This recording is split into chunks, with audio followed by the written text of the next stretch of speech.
그것은 열매는 확연하게 드러나게 되어 있는 것입니다.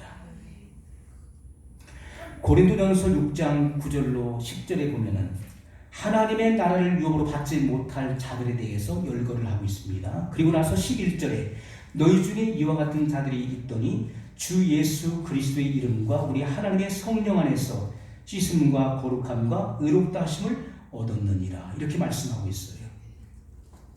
자, 이 시대도 마찬가지입니다. 우리 시대에도 율법 아래 있던 자들은 다 이와 같아요. 그래서 우리가 다 죄 아래 있습니다. 죄 아래 갇혀 있어요. 왜냐하면 우리가 율법 아래 있다는 것은 영적으로 어린아이와 같은 신앙을 말하는 것입니다. 어린아이. 그래서 몽학선생과 같이 이 초등학문, 몽학선생은 예수 그리스도대로 인도하는 그런 그 서당의 그 훈장과 같은 그런 역할을 하는 것이죠. 종의 역할을 하는 것입니다. 그래서 주인에게로 인도하는 그런 역할을 하는 것인데 우리가 초등학문, 율법 아래 있을 때는 그 신앙이 어린아이의 신앙이에요. 그래서 육신의 소욕이 성령의 소욕보다도 더 강한 것입니다. 그래서 영적으로 미숙한 거예요. 죄와 싸워 이길 힘이 없는 것입니다.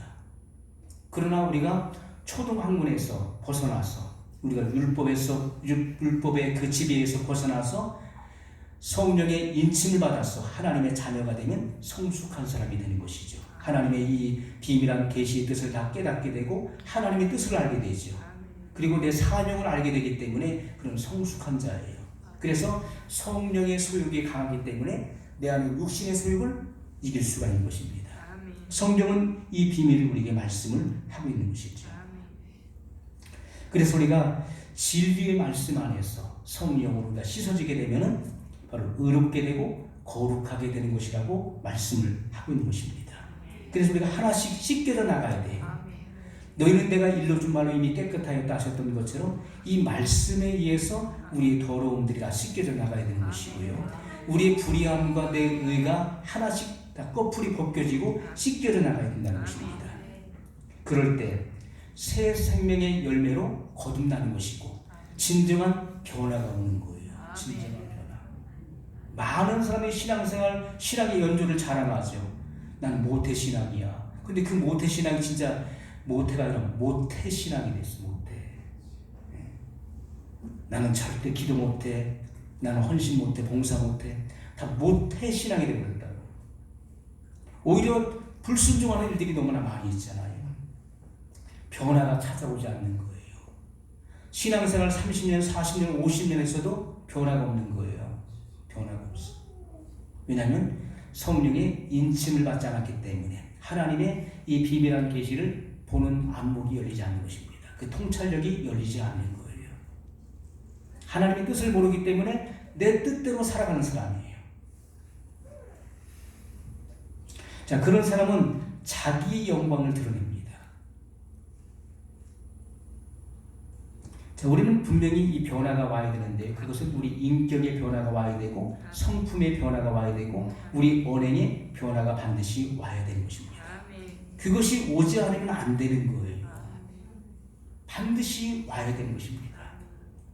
하나님의 이 계시도는요, 우리의 먼저 영을 터치하시는 것입니다. 하나님의 계시도는 그렇게 되어 있어요. 우리 영을 터치하고 영을 충만하게 하고 그리고 혼을 지배하게 되는 것입니다. 이 혼은 바로 인격이죠. 우리 성품까지도 다 지배하고 적시는 것입니다. 그리고 우리 육체를 이 혼이 지배하게 되는 것이죠. 마귀의 계시도는 반대로 되어 있는 것입니다. 우리 육을 자극하는 것입니다. 그래서 생각을 사로잡아요. 혼적인 부분을. 그리고 영을 죄짓게 하는 것입니다. 사람이 육신으로 죄짓고 그 영혼이 지옥 가잖아요. 이 마귀의 계시도는 반대로 되어 있는 것입니다. 고린도전서 6장 17절에 보면 주와 합한 자는 한 영이니라 이렇게 말씀했어요. 그리스도의 영이 입혀지고 말씀이 깨달아진다는 것은 주와 합한 한 영이 됐기 때문에 그런 것입니다.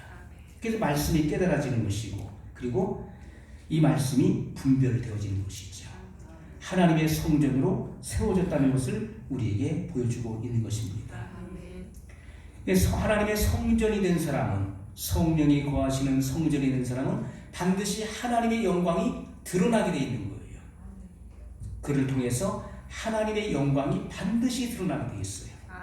그리고 그를 통해서 하나님의 의가 반드시 성취되게 되어 있다는 것입니다. 그를 통해서 하나님의 영광이 반영되게 되어 있는 거예요. 반드시 그런 것입니다. 우리가 계시록에 보면 보좌에는 7 등불이 켜 있어요. 그 7 등불은 바로 7 영, 하나님의 7 영이라고 말씀을 하고 있습니다. 그 하나님의 7 등불이, 그 보좌 앞에 있는 7 등불이 여러분 안에 켜진다고 생각해 보세요. 7 등불이 다 켜지면 그 빛에 의해서 그 빛으로 충만하게 되겠죠.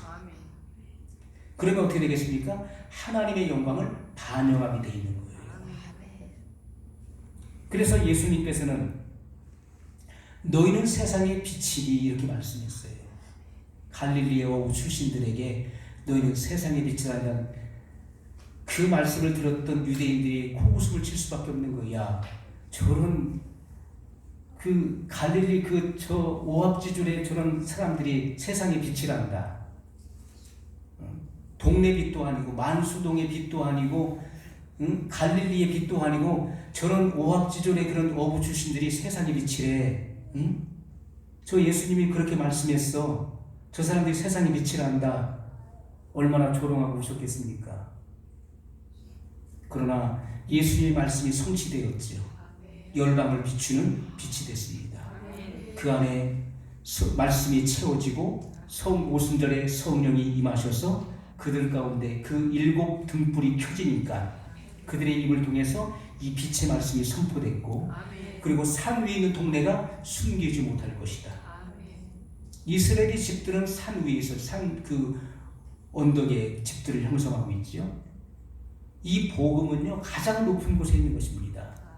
이 복음의 빛을 그 누구도 숨길 수가 없는 거예요. 다 드러나는 것입니다.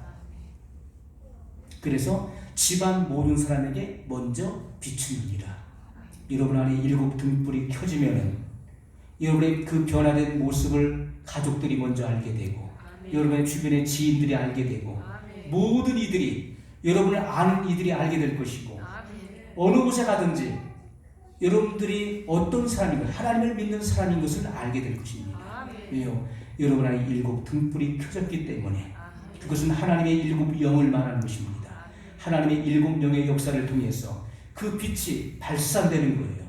그것은 성도들의 옳은 행실이라고 말씀하고 있는 것입니다. 그것이 성도들의 변화된 삶의 모습인 것을 말씀하고 있는 거예요. 그것은요 완전히 변화되는 거예요. 인격의 변화, 성품의 변화, 그리고 그의 모든 언행의 변화, 삶의 완전한 변화가 있기 때문에 세상이 주목하게 되는 것이고 금방 알 수 있는 것입니다. 그것이 바로 열매예요. 그것이 바로 의의 후사입니다. 그들이 바로 하나님의 자녀들이에요.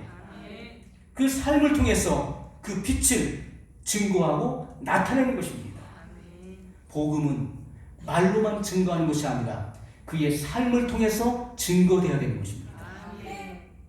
언행이 일치되지 않으면 그 삶은 바른 삶이라고 볼 수가 없는 것이죠.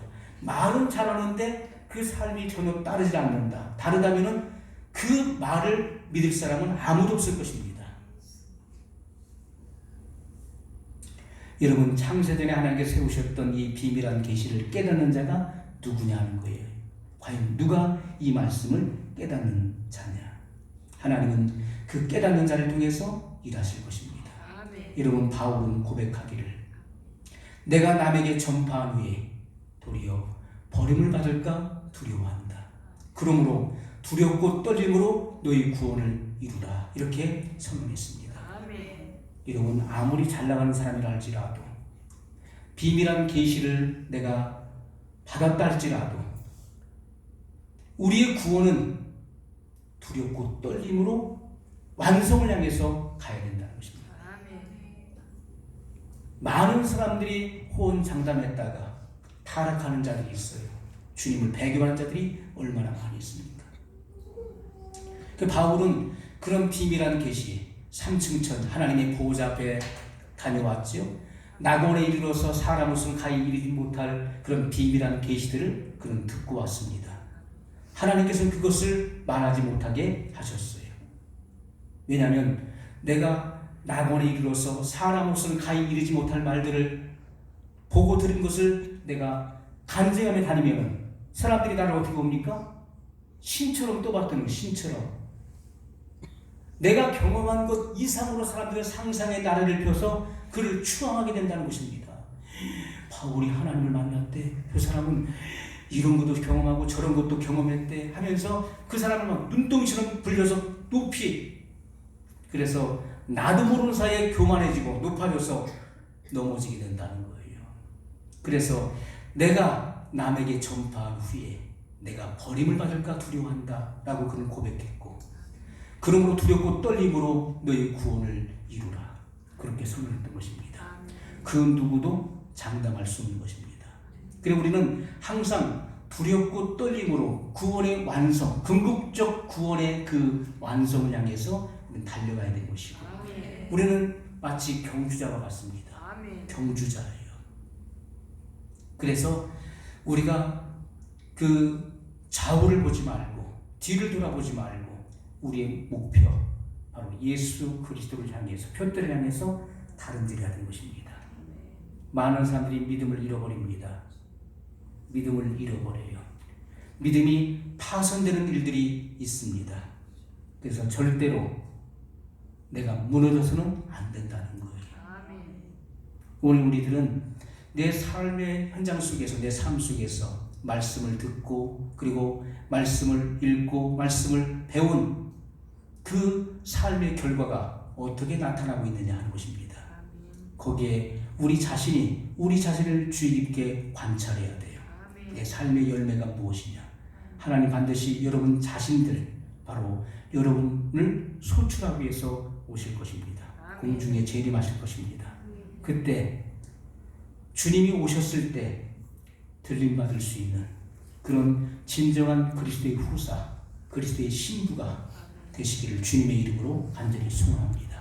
기도하겠습니다.